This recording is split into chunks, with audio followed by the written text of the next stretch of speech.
Haleluya.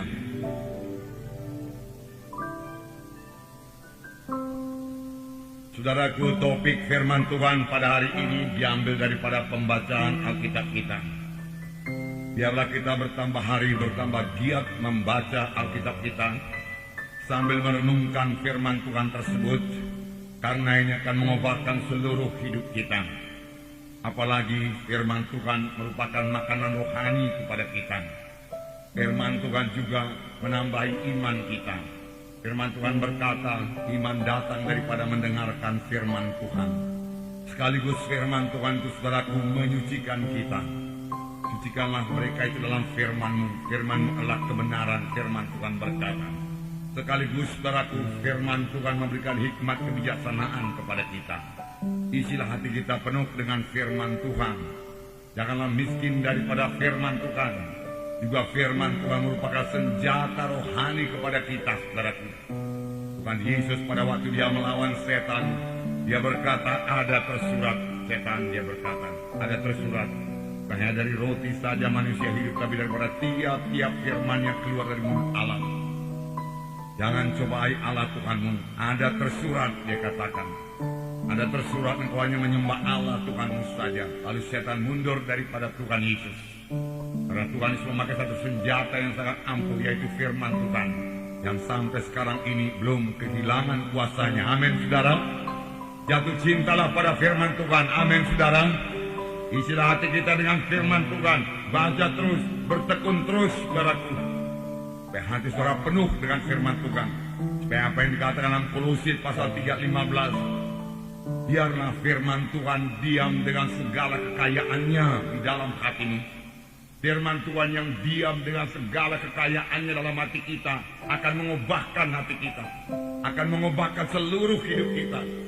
Bahkan menurut Amsal pasal 4 ayat 20-22, firman Tuhan yang berdiam dengan kayanya dalam kita akan membawa kesembuhan bagi kita dan membawa kehidupan baru kepada kita, kehidupan yang cinta kepada Tuhan Yesus. Biarlah semua kita jatuh cinta kepada Tuhan Yesus. Topik firman Tuhan pada hari ini yaitu supaya hati kita jangan menjauh daripada Tuhan. Pada akhir zaman ini biarlah hati kita melekat kepada Tuhan. Mazmur 91 berkata, hatinya melekat kepadaku. Adakah hati kita melekat pada Yesus, saudaraku? Kita renungkan sebentar pada pagi hari ini. Janganlah jauh hati kita ini dari Tuhan Yesus. Pada pagi hari ini, adakah kita memikirkan tentang Tuhan Yesus, saudaraku? Pada pagi hari ini, adakah kita mengingat Tuhan Yesus? Apalagi pada waktu tadi kita bangun pagi-pagi, apakah yang pertama kali kita ingat, saudaraku? Adakah kita ingat Tuhan Yesus? Kalau kita ingat Tuhan Yesus, saudaraku, tandanya hati kita melekat kepada Tuhan Yesus. Hati kita dekat dengan Tuhan Yesus. Terlebih lagi, saudara, kalau kita rindu, saudara, kita mau untuk menyenangkan hati Yesus. Saudara, tujuan hidupku hanya untuk menyenangkan Engkau, Tuhan. Tanda hati kita melekat pada Yesus, tanda kita dekat dengan Yesus, saudaraku.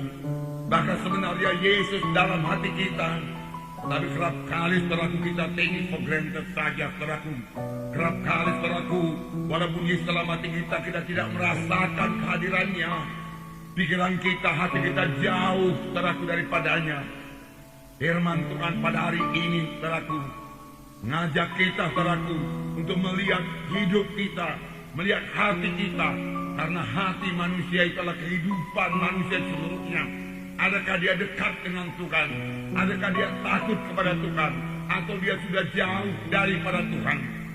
Kalau hati kita sudah jauh daripada Tuhan, saudaraku, Tuhan menegur kita pada hari ini. Sama seperti dia menegur orang Farisi. Jalan yang paling baik yaitu bertobat sungguh-sungguh, saudaraku. Dengan hati yang dekat kepada Tuhan, kemenangan milik saudara. Dengan hati yang dekat kepada Tuhan, perubahan ajaib berlaku bagi saudara. Dengan hati yang dekat kepada Tuhan, doa saudara didengarkan dan dijawab Tuhan. Dengan hati yang dekat kepada Tuhan, saudara kuat dalam Tuhan. Dengan hati yang dekat kepada Tuhan, saudara diurapi dan saudara boleh memenangkan jiwa-jiwa buat Tuhan. Amin, saudara. Haleluya, Tuhan memberkati. Mari kita bersama-sama membaca Markus pasal 7 ayat 1 sampai 13. Inilah pembacaan Alkitab pada hari Jumat, saudaraku, yang lalu. Matius sudah selesai, kita masuk Markus, sudah sampai Markus pasal 7 ayat 1 sampai 13. Kita akan baca, saudaraku.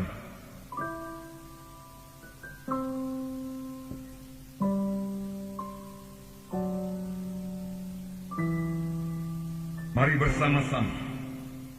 Pada suatu kali, serombongan orang Farisi dan beberapa ahli Taurat dari Yerusalem datang menemui Yesus. Mereka melihat bahwa beberapa orang muridnya makan dengan tangan najis, yaitu dengan tangan yang tidak dibasuh.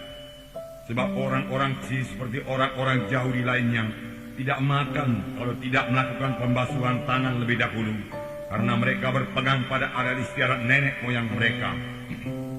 Dan kalau pulang dari pasar, mereka tidak makan kalau tidak lebih dahulu membersihkan dirinya.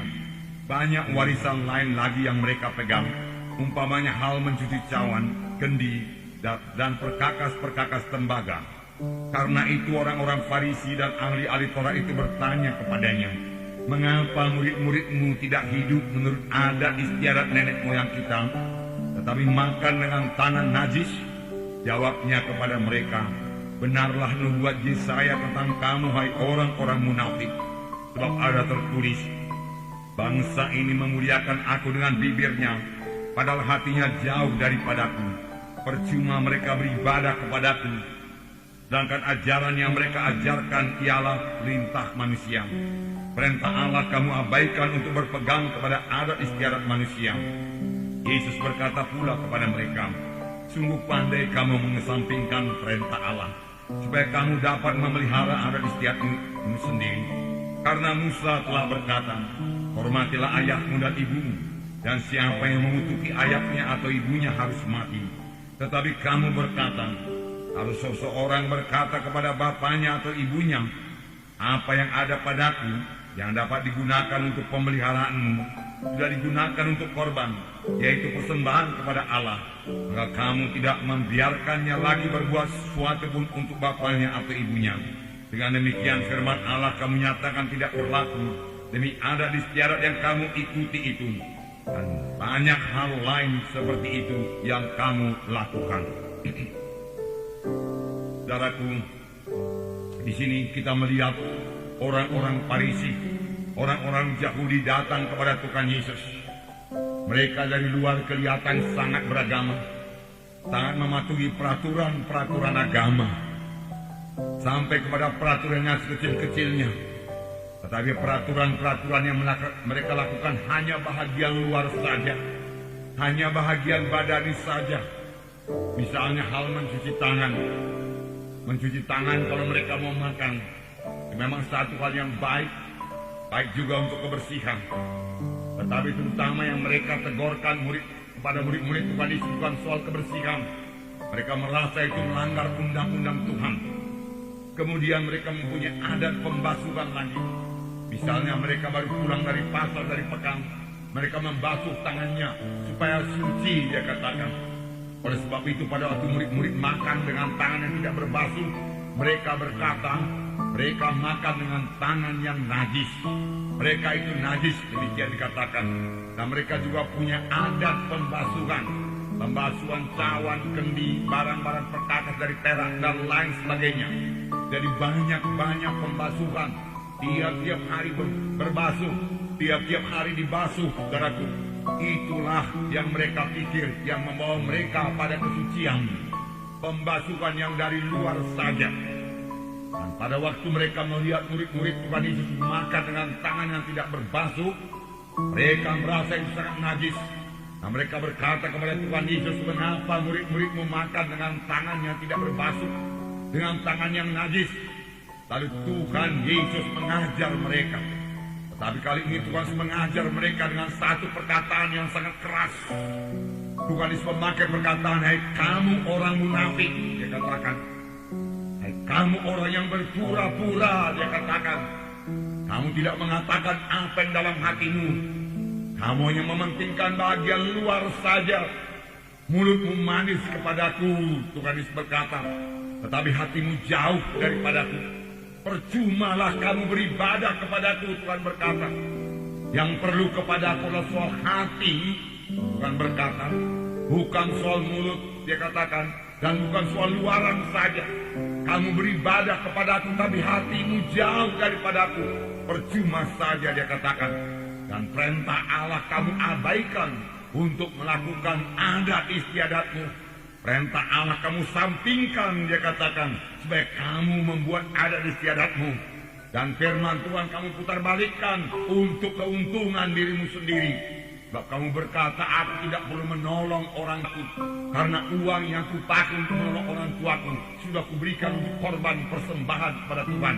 Yang kebanyakan hanya alasannya saja, supaya dia bebas tanggung jawab untuk menjaga orang tuanya. Padahal firman Tuhan dalam hukum 10 dikatakan, hormatilah ayahmu, hormatilah ibumu. Dengan demikian kamu mengabaikan firman Tuhan untuk kepentingan dirimu sendiri. Tuhan Yesus berkata. Jadi pada hari ini, saudaraku, kita melihat soal hati. Adakah hati kita ini dekat kepada Tuhan? Adakah hati kita patuh kepada Tuhan? Saudaraku, tidak cukup hanya mendengar saja. Kita ke gereja bukan hanya untuk mendengar firman Tuhan saja. Kita ke gereja untuk mendengar firman Tuhan dan untuk melakukan firman Tuhan, untuk mempraktekkan firman Tuhan di dalam hidup kita, saudaraku. Dan itu hanya bisa dilaksanakan kalau kita memperhatikan firman Tuhan tersebut, saudara, dan kita menyangkal diri untuk melaksanakan firman Tuhan tersebut. Menyangkal kehendak daging kita ini supaya kita bisa melakukan firman Tuhan. Tanda hati kita dekat kepada Tuhan, saudaraku, adalah kita takut akan Tuhan. Takut akan Tuhan, kita mematuhi Tuhan. Saudaraku, terlebih pada akhir zaman ini, tanpa hati yang melekat kepada Tuhan, kita tidak akan menang dalam mengikut Tuhan. Pada akhir zaman ini, tanpa hati yang dekat dengan Tuhan, hanya dengan hati yang jauh daripada Tuhan, hati yang penuh dengan segala perkara pada dunia ini, persoalan dunia ini, tidak akan bisa bertahan, saudaraku, melawan segala godaan setan dan godaan daya tarik materialistis dunia ini, saudaraku.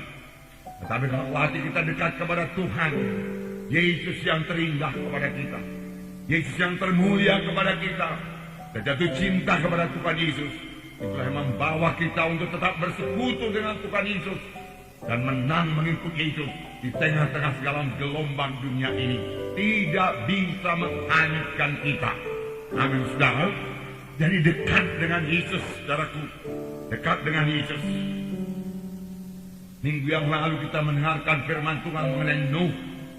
Firman Tuhan berkata pada waktu itu dunia ini penuh dengan kejahatan.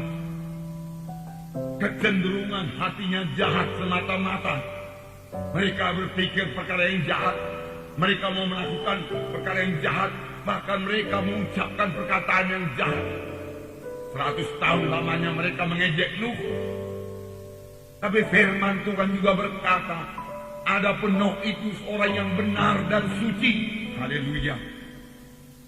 Saudaraku, Tuhan, saudaraku, mau sidangnya benar dan suci pada akhir zaman ini. Karena inilah dia pengantin Kristus. Kitalah pengantin Kristus pada akhir zaman ini. Mana firman Tuhan berkata tidak bercacat, tidak berkerut. Berarti kita perlu dibentuk terus, saudaraku. Sehingga tidak bercacat, tidak berkerut dan layak menjadi pengantin Kristus. Dan satu perkara lagi pada akhir zaman, sama seperti pada zaman Nuh, dia katakan, manusia ini akan terbagi dua. Yang jahat akan bertambah jahat, tapi yang suci akan bertambah-tambah suci. Pilih bagian yang suci, saudaraku. Firman Tuhan berkata mengenai Nuh, adapun Nuh itu seorang benar dan suci, dan dia hidup bergaul dengan Tuhan. Alangkah indahnya ini. Bisakah sekarang ini kita hidup bergaul dengan Tuhan? Bisakah sekarang ini kita hidup berkata-kata dengan Tuhan, saudaraku? Saya katakan kepada saudara, itulah dia kekuatan kita.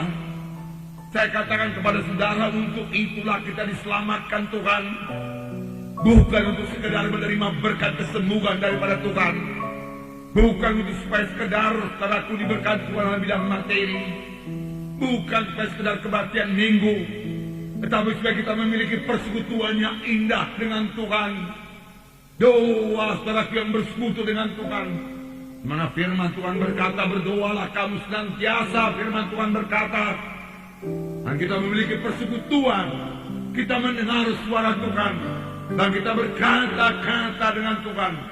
Entahkah itu dalam hati kita, saudaraku, entahkah kita ucapkan, tapi kita merasakan kehadiran Tuhan dalam hidup kita, dan kita bisa berkata-kata dengan Dia, dan kita memiliki sukacita bersama-sama dengan Yesus. Inilah hidup anak Tuhan pada akhir zaman, sama sebagaimana hidup Nuh, saudaraku. Hidup Nuh bergaul dengan Tuhan. Amin, saudara. Itu hati yang dekat, saudaraku, kepada Tuhan. Hati yang melekat kepada Tuhan. Saudaraku, hati yang mengasihi Tuhan. Bagaimana kalau seorang dalam dunia ini saling mengasihi satu sama lain? Dia suka dekat satu sama lain. Bagaimana kalau dalam dunia ini, saudaraku, orang saling mengasihi satu sama lain, saudaraku? Dia suka berkata-kata satu sama lain. Demikian kalau kita cinta kepada Tuhan Yesus, kita suka berkata-kata kepada Tuhan Yesus. Walau mata kita tidak melihat Dia, kita ingat Dia selalu. Adakah kita mengingat Yesus selalu, saudaraku? Atau barang yang lainkah yang kita ingat, saudara? Adakah kita ingat Yesus selalu, saudara? Adakah kita berkata-kata dengan Dia, saudara? Adakah kita fellowship dengan Dia, saudara? Adakah tujuan hati kita menyenangkan hati Yesus, saudara? Saudara, itulah hati yang dekat kepada Tuhan Yesus. Dan kita akan mendengar suara Tuhan.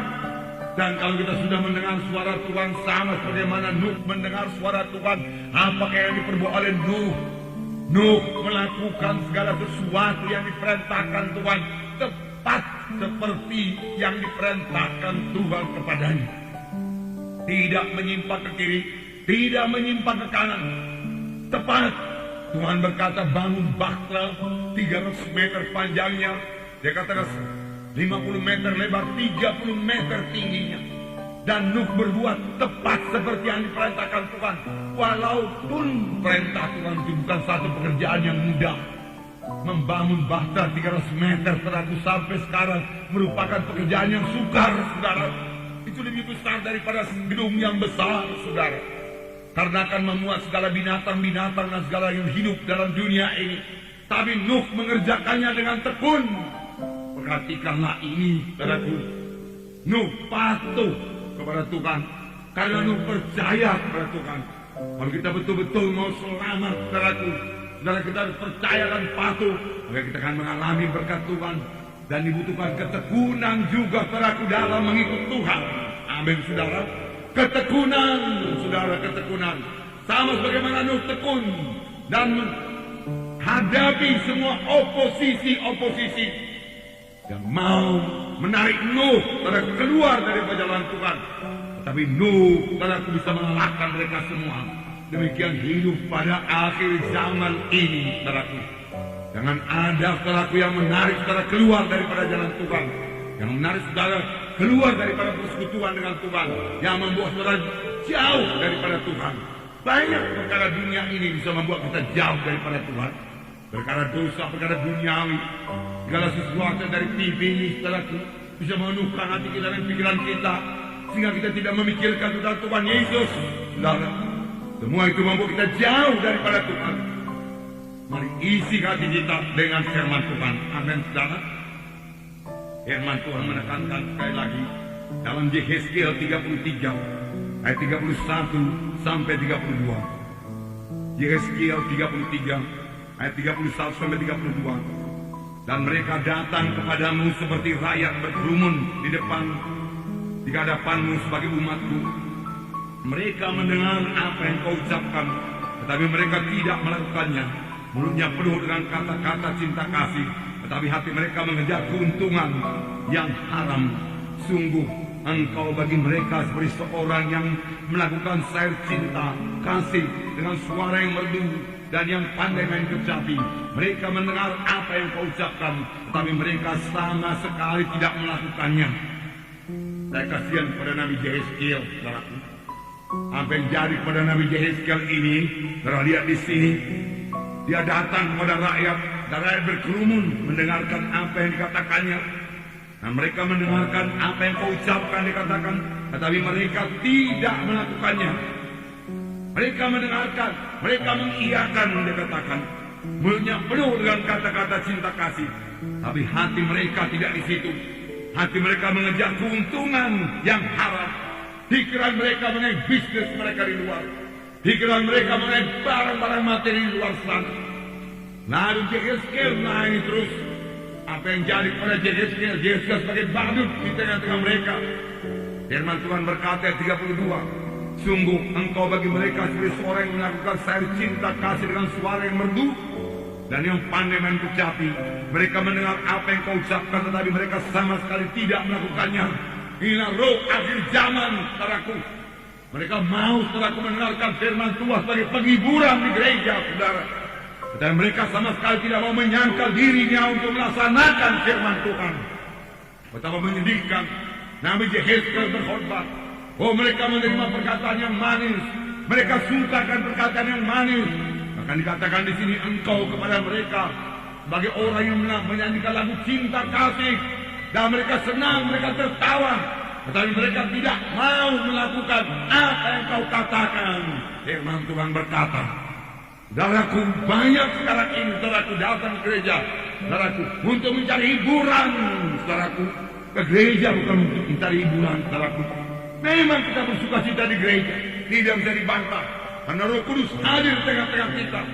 Kita bersekutu dengan Tuhan, dan Roh Kudus menguatkan kita untuk melaksanakan firman Tuhan.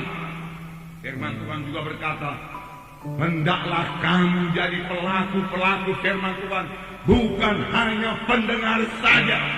Mari lakukan firman Tuhan, maka saudara akan menerima berkat Tuhan sepenuhnya kepada saudara. Belakangan ini, saudaraku, kita mendengarkan firman Tuhan mengenai perkunjungan, di mana jiwa-jiwa perlu dikunjungi, di mana jiwa-jiwa perlu dibawa kepada Tuhan, karena banyak jiwa-jiwa terhilang. Ada jiwa yang mundur, ada jiwa yang perlu dimuridkan. Mereka belum training, saudaraku. Dan bahkan mereka tidak mengerti apa itu training. Mereka memerlukan bimbingan. Saudaraku, dengan suara Roh Kudus waktu saudara berdoa, apalagi pada waktu KKS sudah dibicarakan pada saudara untuk mengunjungi jiwa-jiwa tersebut. Saudara mengunjungi jiwa-jiwa perlu tindakan. Tidak cukup dengan doa saja, saudaraku. Kita harus memberikan waktu kita untuk mereka, saudara. Paulus berkata kepada orang Tesalonika, apa yang dikatakan? Kami sangat cinta kepadamu. Oleh sebab itu kami bukan saja rela membagikan Injil Allah kepadamu, tapi kami juga rela membagi hidup kami dengan engkau. Kami sharing hidup kami dengan engkau. Kami bagikan bagian dari hidup kami kepadamu, karena engkau sangat kami kasihi. Hati yang dekat dengan Tuhan, hati yang mengasihi Tuhan. Hati yang mengasihi Tuhanlah hati yang mengasihi jiwa-jiwa. Amin, saudara. Mengasihi tidak cukup hanya dengan perkataan saja.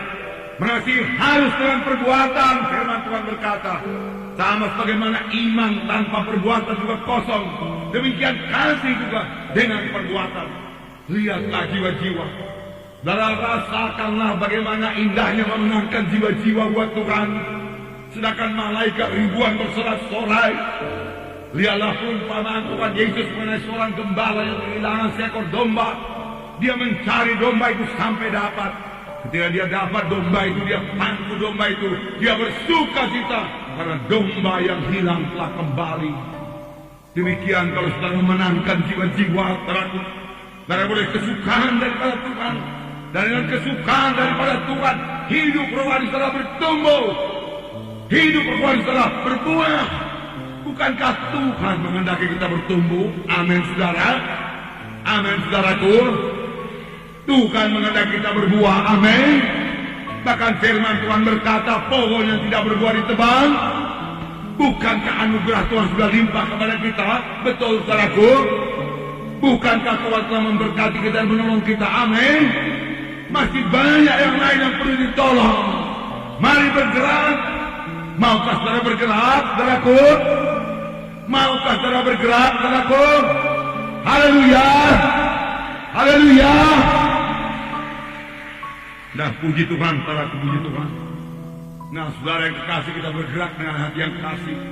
Jangan sebagaimana orang Farisi dan ahli-ahli Taurat ini. Mereka datang, saudaraku, dari Yerusalem ke Galilea. Berapakah jaraknya, saudaraku? 100 km. Apakah mereka naik mobil? Tidak ada mobil waktu itu. Untuk apa mereka bergerak sedemikian jauh? Untuk bertemu dengan Yesus. Untuk apa mereka bertemu dengan Yesus? Untuk mencari kesalahan Yesus. Ada orang paling suka cari kesalahan pendeta. Kalau sudah cari kesalahan saya, pasti dapat. Mengapa? Karena saya ini belum sempurna. Nanti kalau sudah terangkat ke atas, sudah cari kesalahan saya, maka di situ saya tidak punya salah lagi, sudah sempurna sama sekali. Di sini belum sempurna. Tapi apakah berkat yang terperoleh dengan mencari kesalahan seorang? Firman Tuhan tidak menyuruh kita mencari kesalahan seorang. Firman Tuhan menyuruh kita mengampuni orang yang bersalah kepada kita. Tapi mereka datang 100 km kira-kira jauhnya untuk mencari kesalahan Yesus. Dan betapa gembiranya mereka waktu mereka mendapati bahwasanya murid-murid Tuhan Yesus makan dengan tangan yang tidak berbasuh. Kalau sekiranya mereka datang kepada Yesus jalan 100 km untuk mencari kesembuhan, mereka pasti pulang dengan kesembuhan, saudaraku.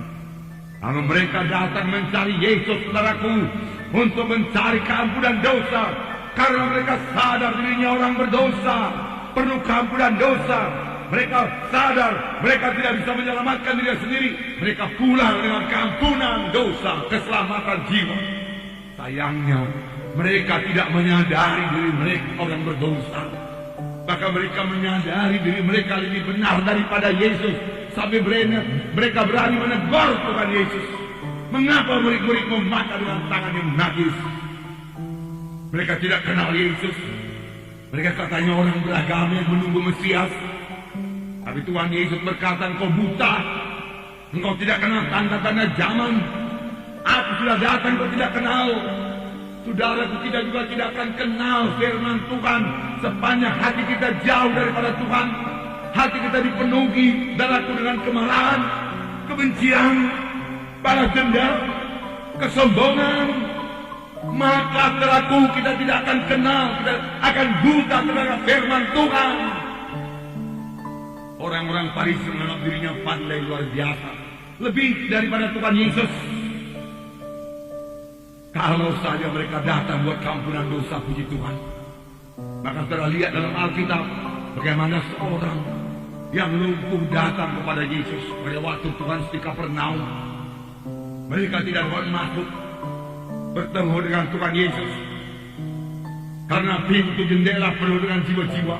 Mereka membuka atap dan mereka menuntun ke bawah orang yang sakit tepuk itu.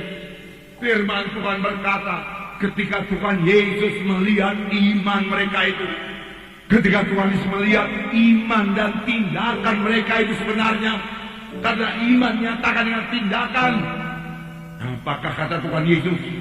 Hai anakku, dosamu sudah diampuni. Hai anakku, dosamu sudah diampuni. Berdosakah kita pada hari ini? Mari datang kepada Tuhan Yesus dengan iman. Kalau kamu mengaku dosamu, Allah itu setia dan adil, maka Ia akan membasuh kamu dengan darahnya dan kamu akan menjadi bersih. Firman Tuhan berkata. Kemudian ahli Taurat orang Farisi mulai bicara. Mereka berkata, siapa orang ini sehingga dia bisa mengampuni dosa? Tetapi Yesus mengetahui hati mereka itu. Hati-hati saudaraku, saya tidak mengetahui hati saudara. Tetapi Yesus mengetahui hati saudara, hati kita masing-masing. Tidak ada terlindung kepada Tuhan Yesus. Apakah kita mencari kemuliaan diri kita sendiri, mementingkan diri kita sendiri saja, saudaraku? Bertobat, bertobat. Tuhan, berikan rahmat yang lebih, memberi kemuliaan kepadamu Tuhan. Aku tidak boleh curi kemuliaan. Jangan kamu nyombongkan diri, Tuhan berkata. Pandai saudara menyanyi, punya talenta, beri kemuliaan bagi Tuhan. Amin, saudaraku. Nah, saudaraku,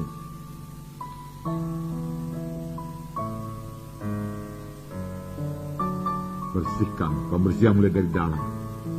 Dimulai dari lahir baru. Amin. Harus lahir baru lebih dahulu. Selamat.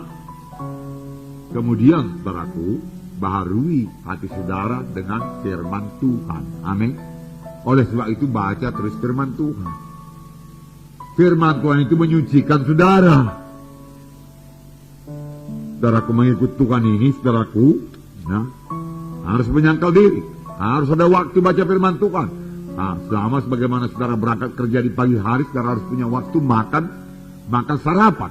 Demikian saudaraku secara rohani, saudara harus punya waktu makan makanan rohani. Amin. Makan makanan rohani. Kemudian berdoa. Alangkah indahnya berdoa di pagi hari. Jangan lakukan dulu apa-apa sebelum berdoa. Bangun bersukacita dan berlutut kepada Tuhan dan berseru pada nama Tuhan. Tuhan Yesus, terima kasih buat hari yang baru. Terima kasih buat perlindunganmu. Besarlah kasih, besarlah kemurahanmu. Selamat sejahtera kami pada pagi hari ini. Segala puji hormat syukur bagimu. Ku sembah kau Tuhan. Ku sembah kau Tuhan. Haleluya. Kalau saudara pandai menyanyi, silakan menyanyi buat Tuhan. Silakan menyanyi dalam roh. Silakan menyanyi nyanyian biasa buat Tuhan. Silakan berdoa bersekutu dengan Tuhan. Silakan mohon pimpinan Tuhan. Dan mohon apakah perintah Tuhan pada hari itu. Dengarkan suara Tuhan dan patuhi suara Tuhan. Seberapa banyak anak-anak Tuhan dipimpin oleh Roh Kudus. Roma 8 dan 14. Amin, saudara. Nah, kalau saudara berbuat demikian dan saudara mematuhi Tuhan, saudara tetap pada batang anggur. Lalu kekuatan mengalir kepada saudara, kesanggupan mengalir kepada saudara. Firman Tuhan hidup diberikan Tuhan kepada saudara. Pengertian rohani saudara bertambah-tambah. Saudara bertambah intim dengan Tuhan Yesus. Sama seperti Nuh, hidup bergaul dengan Tuhan. Hidup berkata-kata dengan Tuhan. Amin. Maka hati saudara bertambah disucikan Tuhan. Hati saudara bertambah baru, bersih, bertambah-tambah mengasihi.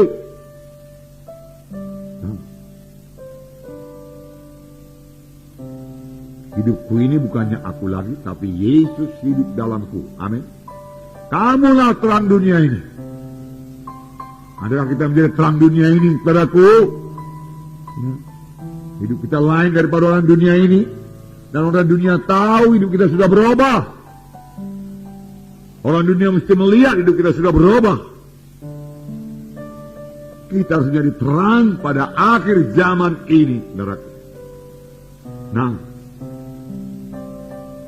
inilah yang bertahan terhadap gelombang pada akhir zaman ini. Tekanan-tekanan pada akhir zaman ini. Penderitaan pada akhir zaman ini. Yaitu orang yang tetap dalam Yesus. Bersekutu dengan Yesus. Dalam doa yang tetap bersekutu dengan Yesus. Dalam firman Tuhan. Dalam pelayanan. Tidak boleh cukup hanya berdoa. Baca firman Tuhan saja mementingkan diri sendiri. Tidak pernah memperhatikan orang lain keluar. Tidak pernah menginjili, memuridkan. Gak bisa juga, saudara harus memberi buah. Amin. Itu kan membuat saudara sibuk, saudaraku. Kerja buat Tuhan.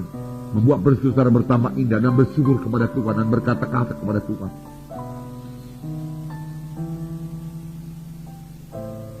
Bertahun-tahun lamanya saya ini mati, saudaraku, membawa mobil, saudaraku, bersekutu dengan Tuhan. Pulang-pulang kebaktian jauh tengah malam, saudaraku.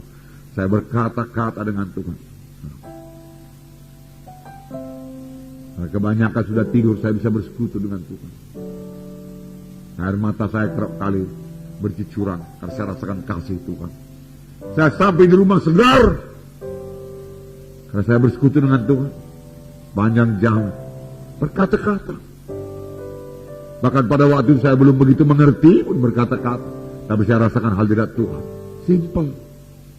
Kalau saudara mau, bisa juga pikiran ini dibawa melayang-layang ke sana, melayang-layang kemari, segala macam disorongkan setan. Tapi saya tidak mau. Nah, saya bisa tidur nyenyak. Pagi-pagi bangun dan berdoa. Bangun dan berdoa.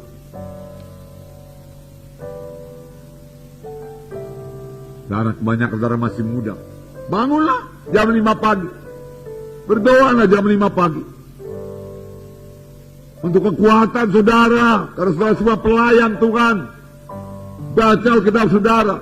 sangka diri saudara. Kalau saya tidur saudara kurang, saudaraku cepat tidur.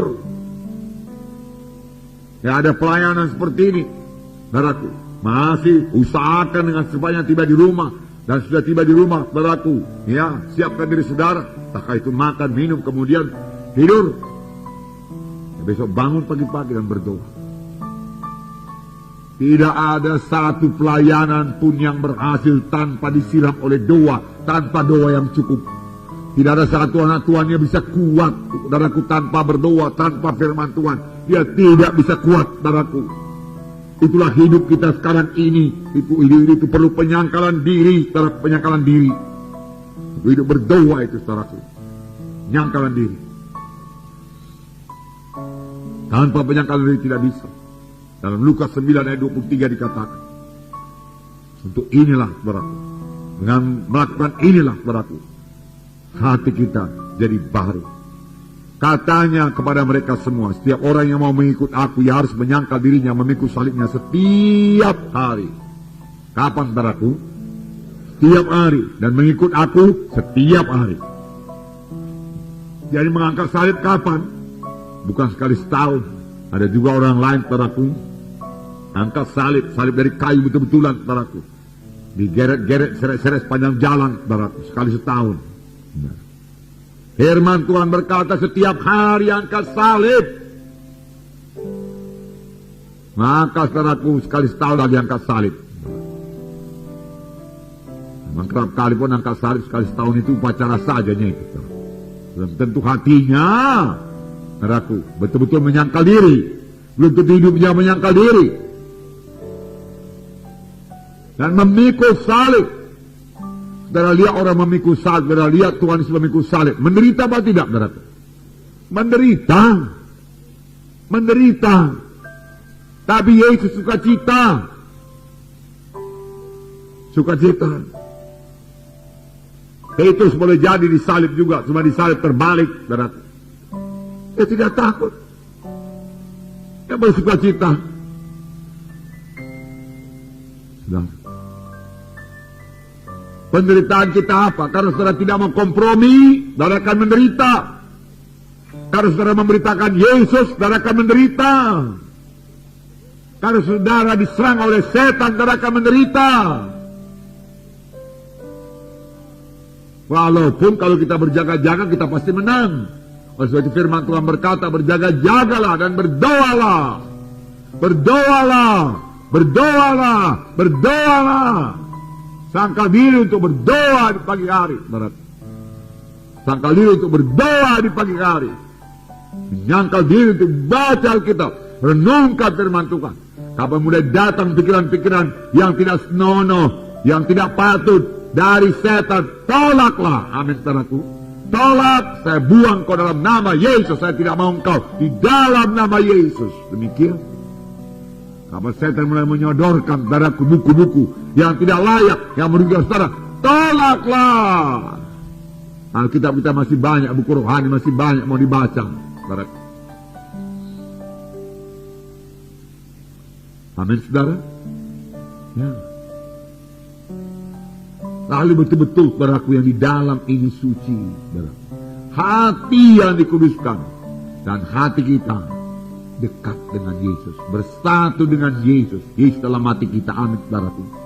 Tidak sampai seperti yang dikatakan Tuhan kepada orang Farisi, hatinya jauh daripada aku. Tapi biarlah Tuhan Yesus berkata, aku berada dalam hatinya.